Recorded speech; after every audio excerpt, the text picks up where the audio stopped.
Un nouveau coordonnateur vient juste d'être installé au Conseil présidentiel de transition, CPT, qui en est à son troisième en moins de 2 ans. Ce n'est ni trop tôt ni trop tard de faire remarquer que sur le plan économique, ce CPT, c'est un véritable échec. Bonjour, bonsoir tout le monde. Non pas, c'est Enomi Germain. Bienvenue dans EconoPlus.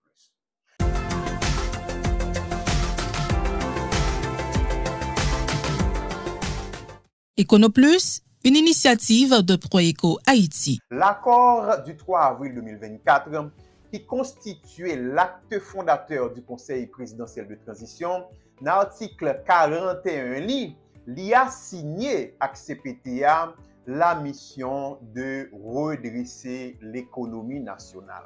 Dans l'article 17 il parlait de la relance de l'économie.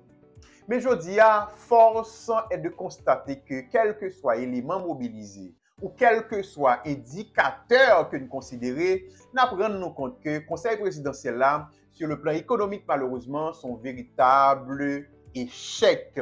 Comme nous avons parlé de relance, nous avons parlé de redressement, nous devons comprendre que l'incontournable indicateur à considérer, c'est l'indicateur de la croissance économique. 2024, année, CPT a été installé, un pays a été réalisé en croissance de moins 4,2%. Il faut que nous fassions remarquer que ces niveaux de croissance qui plus bas que le pays a été jamais réalisé depuis le tremblement de terre de 2010. Le pays a été dans une situation de décroissance. Donc, en 2024 et l'année 2025, il n'y a pas encore de rapport. Mais sauf que l'IHSC publié 2 bulletins importants sur l'évolution de l'activité économique et qui montrent que pour le premier semestre année fiscale 2025, l'économie a régressé pour tous deux. Et pour le troisième, nous nous rendons compte que pas de signe de relance de l'économie. Autrement dit, la croissance en 2025 sera négative. Donc, CPT a pralé, l'a gagné 2 grosses notes rouges en matière de croissance économique. Donc, CPTA, c'est déjà un indicateur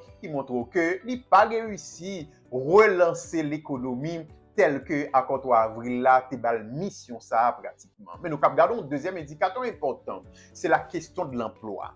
Mais avant même nous entrer dans chiffre sur emploi, on juste dit que et dénoncer surtout que l'emploi n'est pas monitoré en Haïti. L'emploi, c'est l'activité économique la plus importante pour les ménages. Parce que tout simplement, c'est l'emploi qui met l'argent dans la poche ou c'est l'emploi considéré comme étant un gagne-pain et pour faire un ensemble de projets économiques pour peut-être la famille. Mais il se trouve que l'emploi n'est pas monitoré en Haïti alors que dans les économies qui sont soucieuses de bien-être population, l'emploi est suivi. L'emploi est monitoré pour porter des corrections, tout simplement quand il faut apporter des corrections. Donc, l'emploi n'est pas suivi en Haïti. Ça veut dire tout simplement que l'activité plus importante pour bien-être population n'est pas important pour les politiques, pour l'État haïtien de manière générale. Emploi pas monitoré en Haïti, mais dans le secteur textile, il y a des suivis. Mais pourquoi il y a des suivis? C'est parce que tout simplement, son secteur qui bénéficie du support de l'international et qu'il faut rapporter sur la question de l'emploi en Haïti à cause de la loi HOP, à cause de la loi HELP. Eh bien, il se trouve que si nous allons autour de 2021, août 2021, secteur textile là, il y a environ 57 000 emplois.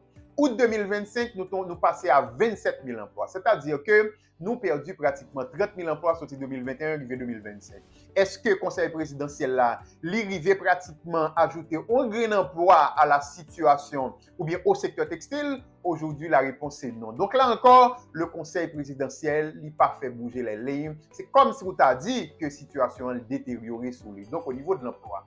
Troisième élément rapidement, nous avons mobilisé sous lui, c'est la question de la stabilisation des prix. Là, c'est garder l'inflation. Nous ne pouvons pas élaborer en pile, mais nous avons juste souligné pour vous que au mois de juin 2025, l'inflation en Haïti, c'est 28,4%. Vous devez comprendre, si vous voulez des éléments de contexte, si vous voulez m'ajouter pour vous, capez-vous comprendre qu'aux États-Unis, par exemple, l'inflation pour le mois de juin, c'est-à-dire le même mois, juin 2025, c'est 2,7%. République dominicaine, 3,56%. En Haïti, 28,4%. Là, nous comprenons tout simplement qu'en Haïti, on est dans une situation d'inflation galopante. Et quand on est en situation inflation galopante, nous sommes dit il n'y a pas d'emploi, emploi pas créé dans l'économie, mais plutôt détruit, nous sommes en situation pas de croissance, on va comprendre que majorité monde dans l'économie pratiquement, il y a une situation d'insécurité alimentaire. Et bien, quand le conseil présidentiel là, a installé en avril 2024, là, c'était 4,7 millions haïtiens qui étaient dans une situation d'insécurité alimentaire. Donc, il a installé 4,7 millions haïtiens en insécurité alimentaire.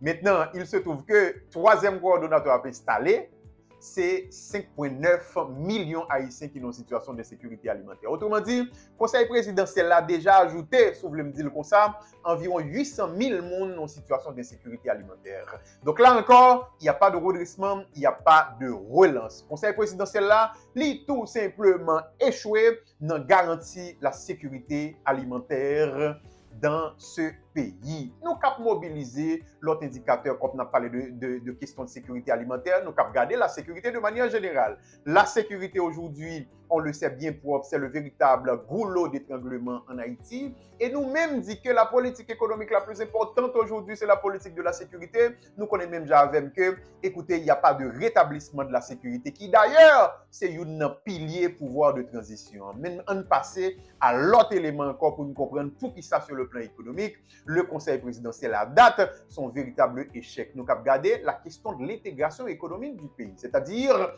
quelle est la situation d'Haïti par rapport au reste du monde. Pour ça, nous avons mobilisé par exemple l'indicateur investissement direct étranger. Nous avons allé jusqu'en 2018 puisque c'était une belle année qui était gagnée pour Haïti en matière d'investissement direct étranger.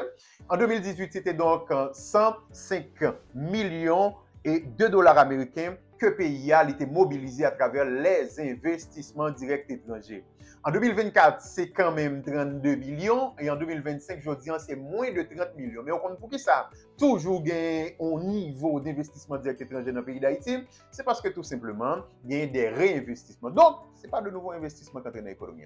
C'est de réinvestissements, notamment avec les deux compagnies de télécom qui ont opéré, soulevé en Haïti. Donc, nous d'accord, en matière d'intégration économique de ce pays, ça ne va pas mobiliser les données d'exportation de ce pays, puisque l'exportation est en chute libre, puisque le premier secteur exportation dans le pays il y a à genoux, à savoir le secteur textile. Donc, l'exportation pratiquement, lui-même tout, nos situations et qui baissait, qui montre qu'il n'y a pas d'intégration économique sous règne conseil présidentiel de transition sanguine. Mais un dernier élément à mobiliser qui est beaucoup plus qualitatif, c'est que écoutez, étant donné que le conseil présidentiel n'a absolument rien laissé, mais est-ce qu'au moins il y a une vision pour l'avenir qui est dessinée? Est-ce qu'il y a un plan pour l'avenir qui est articulé par le conseil présidentiel de transition? Moi-même, avant, nous connaissons, il n'y a pas ça. Donc, le conseil présidentiel l'a bralé sans vision qui était pour l'avenir, sans absolument aucun plan. C'est comme si nous t'es tourné à la case de départ en quelque sorte. Donc, mesdames, messieurs,